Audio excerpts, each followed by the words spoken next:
너희가 나를 사랑하면 나의 계명을 지키리라. 내가 아버지께 구하겠으니 그가 또 다른 보혜사를 너희에게 주사 영원토록 너희와 함께 있게 하리니 그는 진리의 영이라. 세상은 능히 그를 받지 못하나니 이는 그를 보지도 못하고 알지도 못함이라. 그러나 너희는 그를 아나니 그는 너희와 함께 거하심이요 또 너희 속에 계시겠음이라. 내가 너희를 고아와 같이 버려두지 아니하고 너희에게로 오리라. 조금 있으면 세상은 다시 나를 보지 못할 것이로되 너희는 나를 보리니 이는 내가 살아있고 너희도 살아있겠음이라. 그날에는 내가 아버지 안에 너희가 내 안에 내가 너희 안에 있는 것을 너희가 알리라. 나의 계명을 지키는 자라야 나를 사랑하는 자니 나를 사랑하는 자는 내 아버지께 사랑을 받을 것이요 나도 그를 사랑하여 그에게 나를 나타내리라. 가룟신 아닌 유다가 이르되 주여 어찌하여 자기를 우리에게는 나타내시고 세상에는 아니하려 하시나이까. 예수께서 대답하여 이르시되 사람이 나를 사랑하면 내 말을 지키리니 내 아버지께서 그를 사랑하실 것이요 우리가 그에게 가서 거처를 그와 함께 하리라. 나를 사랑하지 아니하는 자는 내 말을 지키지 아니하나니 너희가 듣는 말은 내 말이 아니요 나를 보내신 아버지의 말씀이라. 아멘. 어제 본문에서 주님은 주님을 믿고 그분의 뜻대로 구하는 자는 구하는 대로 응답받을 뿐 아니라 주님이 하신 일보다 큰 일을 한다고 하신 약속을 말씀하셨습니다. 그런데 지금의 제자의 수준을 보면 그것은 불가능할 것처럼 보입니다. 주님이 옆에 계실 때도 깨닫지 못했던 제자들이 주님이 승천하시고 안 계실 때 깨닫기는 더 어려울 것 같기 때문에 그렇습니다. 그래서 주님은 또 다른 보혜사를 보내주신다라고 약속을 하시죠. 바로 성령님을 말씀하시는 겁니다. 성령님을 또 다른 보혜사다라고 말씀하신 걸 보면 이미 보혜사가 계시다라는 것을 전제로 하고 있죠. 이미 계신 보혜사는 바로 예수님을 의미합니다. 보혜사라는 말의 뜻은 옆에서 돕는 자, 변호하는 자, 위로하는 자 이런 뜻입니다. 보혜사이신 성령님은 진리의 영, 즉 예수의 영으로 오셔서 우리 옆에서 도우시고 위로하시는 분이세요. 이 성령님은 우리로 하여금 진리를 깨닫게 하시고 또 우리를 위로하시고 순간순간 우리를 도우시는 분으로서 우리 안에 그리고 우리의 신앙 공동체 안에 거하시는 분입니다. 우리는 구원의 진리를 믿는 것, 또 여러 사건들과 고난 속에서 흔들린지언정 믿음을 저버리지 않는 것, 이 모든 것은 성령님이 내 안에 계셔서 나를 도우시고 위로하시기 때문에 일어나는 일입니다. 우리는 2000년 전의 제자들처럼 예수님과 함께 지내면서 그분의 기적을 보고 가르침을 받을 수는 없어요. 하지만 주님은 보혜사 성령님을 보내주심으로 그 성령님이 예수님을 대신하여 우리 안에 직접 거하시면서 우리를 도우시고 계십니다. 그 성령님이 내 안에 더 많은 능력을 발휘하도록 하는 것이 신앙생활의 진짜 중요한 지혜예요.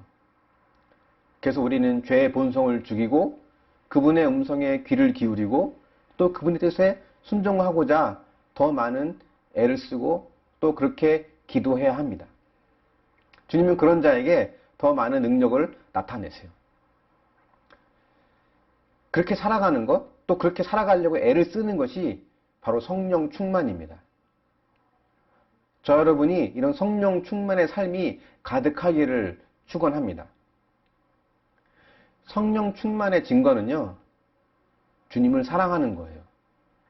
물론 성령 충만을 통해서 은사가 나타나기도 하고 능력과 기적이 나타나기도 하지만 가장 중요한 증거는 예수님을 사랑하는 겁니다. 성부, 성자, 성령은 한 분이시기 때문에 성령 충만은 반드시 성자이신 예수님, 또 성부 하나님을 사랑하는 마음을 우리에게 가져다 줍니다. 그런데 주님을 사랑하는 것은요, 우리가 일반적으로 생각하는 낭만적인 사랑, 감성적인 사랑이 아니에요. 오늘 말씀에 보면 계명을 지키는 자라야 주님을 사랑하는 자다라고 하시고 주님을 사랑하면 주님의 말씀을 지킬 것이다 라고 하십니다. 성령 충만은 곧 주님을 더욱 사랑하는 것이고 그것은 주님의 말씀을 지키는 것이다 라는 거죠. 그렇기 때문에 주님을 사랑하는 것이 단순히 감정이 앞서고 또 낭만적이고 그런 것과는 성질이 좀 다르다는 거예요. 이 악한 세상에서 말씀을 지키며 사는 것은 결코 쉽지 않습니다. 내 마음대로 하고 싶은 마음이 늘 우리에게 있죠.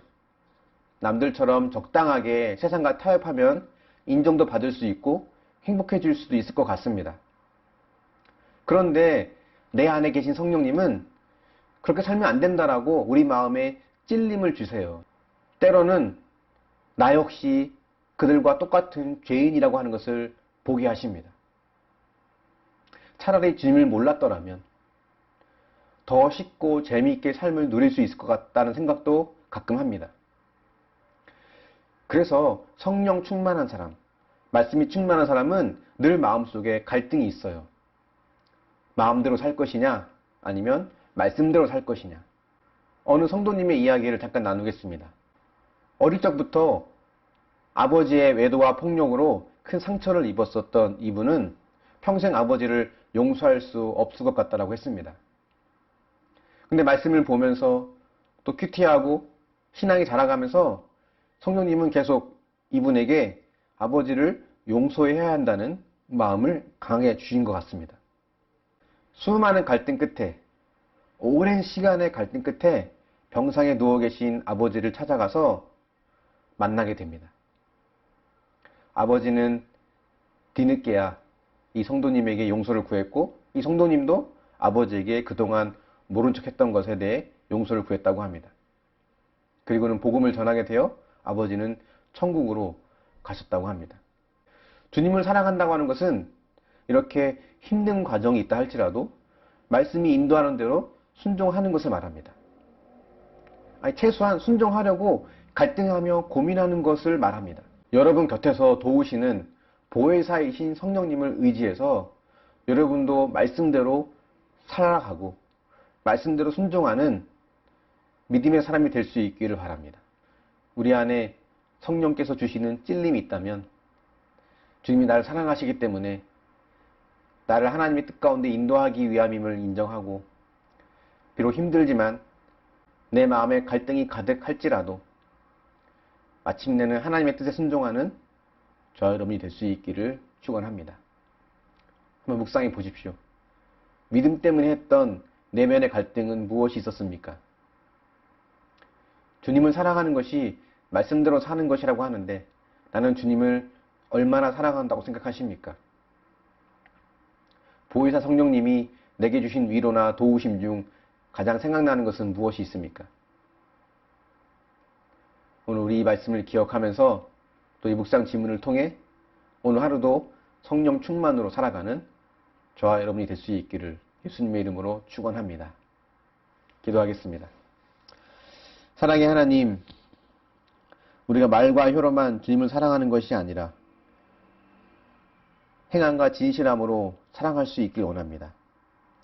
나의 계명을 지키는 자라야 나를 사랑하는 자라고 하셨는데 주님, 우리가 말씀을 묵상하고 말씀을 듣고 깨달은 대로 순종할 수 있는 삶을 살게 하여 주셔서 우리의 사랑을 주님께 나타내 볼 수 있도록 인도하여 주시길 원합니다. 주님께서 성령님을 우리에게 보내주셔서 때론 찔림을 주시고 때론 우리의 죄를 보게 하시며 때론 우리를 도우시고 위로하시는 수많은 하나님의 인도하심의 과정들이 있는데 그때마다 하나님 성령에 민감하여 그 뜻에 순종하는 사람이 되어주길 원합니다. 나의 죄성을 죽이고 하나님이 기뻐하시는 믿음의 길을 걸어갈 수 있도록 도우시고 인도하여 주시옵소서. 보혜사이신 성령께서 늘 내 곁에서 나를 도우심을 믿습니다. 때론 힘들고 어려운 일을 겪을 때마다 혼자가 아님을 기억하고 성령님께 손을 내밀고 도움을 구하며 또 은혜를 구하며 주님께 더 가까이 나갈 수 있도록 인도하여 주시옵소서. 감사드리며 예수님의 이름으로 기도합니다. 아멘.